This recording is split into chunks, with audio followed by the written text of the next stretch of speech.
Hello, welcome to episode, hold on.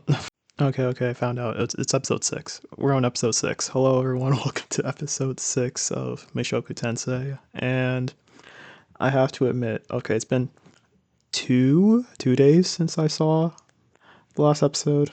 I'm getting worse at this, but I'm also getting better.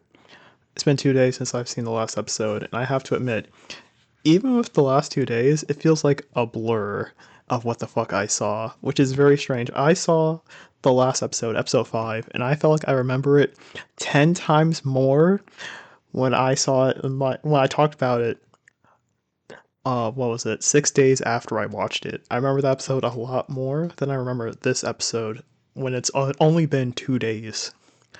I'm not sure what's happening. This episode feels like a blur, if I have to be honest. The episode felt very quick, a lot quicker than usual. It felt like I watched it and I don't even remember what the fuck I saw. It's very odd. It's very weird. Um I remember there was two things going on. I remember the first thing. We can talk about the thing that actually interests me a lot more. We saw Eris since like episode 2. And that feels a lot better for me because I love Eris. I love seeing Eris. Eris is great. I miss her. I miss her dynamic with Rudy a lot. Bring her back into the main cast. Even though I know the ramifications that will cause for the story, I miss her a lot. And I miss her relationship with Rudy, even though they can't really have the same relationship anymore because of Rudy doing Rudy things. But, I miss that dynamic a lot. Bring it back. Now that I talked about Eris, we can get back to her later and what the fuck she was up to. Let's talk about Rudy a little bit. Rudy, what happened with Rudy? He saw, what was her name? Sada? I think her name was Sada, right? I think it was. And he talked to her, and I was like, man, Rudy's such a fucking character because I was bitching about how it felt like he was regressing last episode, and then we get this episode where it feels like he's actually improving as a character. I don't know how to describe Rudy. I love I love him very much because I never know what to expect out of him. It feels like he's a growing person that's still growing as a character, and I love that aspect about him. He feels like how do I say I like how he was kind of like running away from his problems and like trying to not talk to the girl, but at some point he finally found the courage to actually like talk to her and like tell her all of his problems and his woes and how he felt. And for me, that feels like Rudy as a character and why I really fell in love with Rudy to begin with, as he like rose to become a better person and actually face his problems, realistically. And that's what made me fall in love with Rudy to begin with, and why I think he's such a great main character, even with all of his, you know, fun fun aspects about him. I feel like even with his fucking pervertedness, him improving upon it and growing beyond it is it's what made me fall in love with Rudy a lot. That's just me. Now, as a, can we?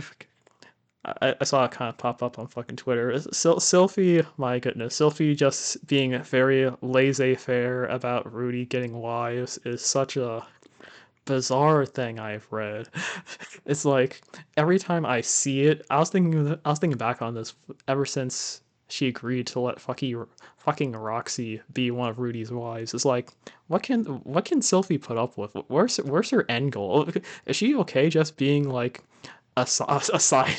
I don't even want to say it because I love Sylphie a lot. I shouldn't say I love her a lot. I feel like I've been growing on her these past couple episodes as I saw her more, because I feel like even though that she's now like a mom, she isn't like the mom character. At least not. She still feels like a person somewhat, which I appreciate and I like. I like seeing that aspect. So more of her being less of like now she's like mom character. I'm still seeing her out, still doing her like student council role or whatever with like the princess and still being her like caretaker. I still like that aspect. I still like how she's not just mom character and that she's still a person who wants to do nice things for people. I like that. I liked how she was getting jealous of fucking Roxy in the last what, 2 episodes ago when they went on their little horseback riding adventure to summon a thunderbolt. I liked it when Roxy was getting, not Roxy, Sylphie was getting jealous. It made me feel like Sylphie actually has like some tolerance and had like a bit of character inside of her. But her just accepting, you can get even more, you can get more wives, Rudy. It's perfectly fine by me. And it's like, my goodness, Sylphie, please, no. Come on, Sylphie, don't do yourself like this. Why? Come on, please, no. Please, no. Come on, Sylphie. It's like when you think about it, would Eris ever allow this shit if she was the first wife? I doubt it. I really do.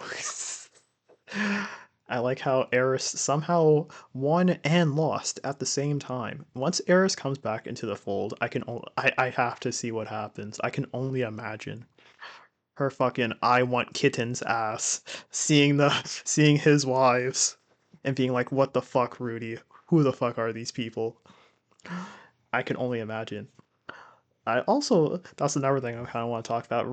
I felt like Rudy kind of had his like character arc progression of accepting Eris as one of his wives again, like without ever talking with Eris. It's very strange. Even though now it feels like only Eris is the person going to be affected by the whole why do you want to why did you run away from me thing that Rudy was going off of. Rudy just kind of accepting the fact that Eris could be one of his wives in the future feels very off to me. I was thinking like as soon as Eris comes back, Rudy just doesn't want to see her anymore because it feels like he's like affected greatly by it. And I kind of like that aspect of seeing them like that when Eris does come back anyway. I was gonna be like, man, Eris, you left. Eris could probably be like, why the hell do you have wives? And it's like, Rudy would be like, well, you left me, and I was never expecting to see you again after you left me. You never told me where you were going or what you were doing, and I felt hurt by that. I was expecting like that kind of back and forth. But with Rudy already accepting that fact, somewhat, or at least putting it to mind already, it feels like we're already like skipping one of the dynamics that could potentially be in the future. It could still happen, but it feels like a kind of could it still happen though? I have no clue. I hope so. I still hope that dynamic happens because I find it very interesting. And I'm very interested to see the Eris crash out as well.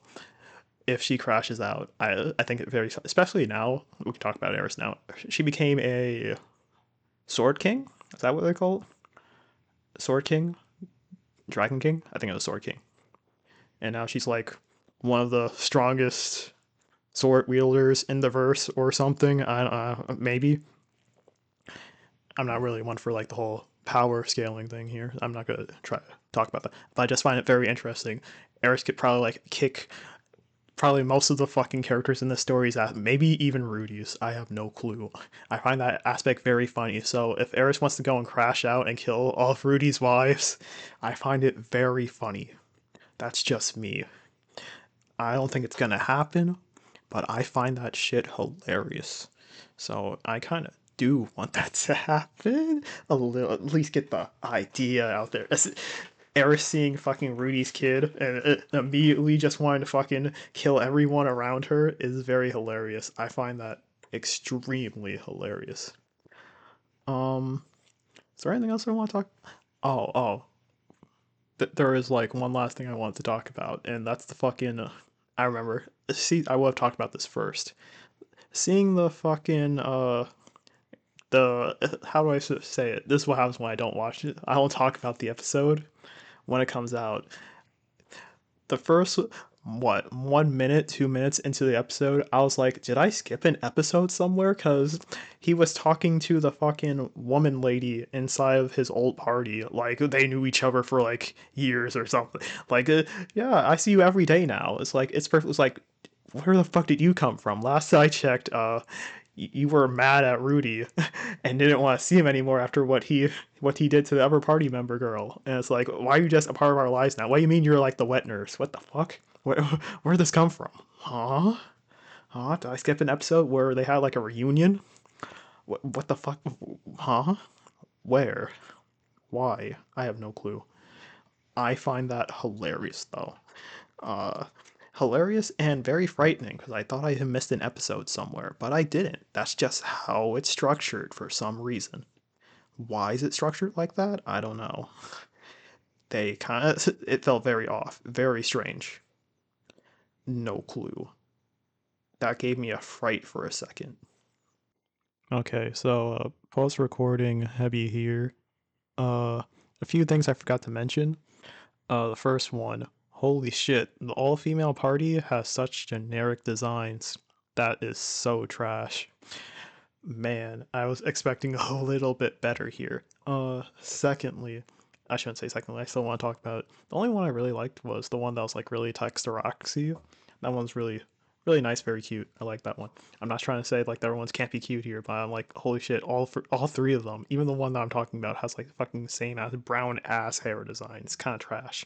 Okay, I'm not trying to say I'm not trying to say shit here. Okay, I think they could all have really a lot better designs, but they feel kind of like generic. Come on now, we can do a little bit better here. Why? Sarah like sticks out like a sore thumb in this party as she's the only one with actually any type of colored flair to her. Okay, whatever. Who cares? Secondly, uh, the princess girl. I was totally forgot. Is she the same princess girl that Eris and Cliff saved back in like the OVA episode thing? I don't remember. I was like, I totally forgot about that. I wanted to talk about it, but I totally forgot and it slipped my mind. Is she the same girl? I was really curious because I was expecting Cliff to show up in the episode and be like, hey, you look kind of familiar, but he never showed up, so I have no clue. Maybe she is, maybe there's like a different princess here. I don't know. Am I going crazy? I don't know.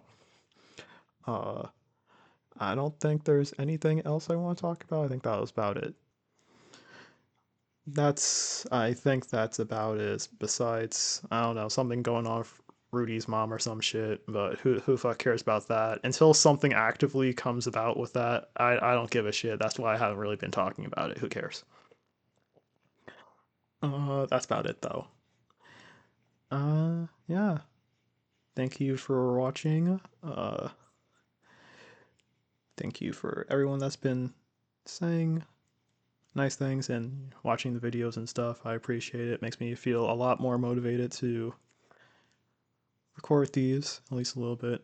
Makes me feel a lot better. So thank you for that. And yeah, goodbye.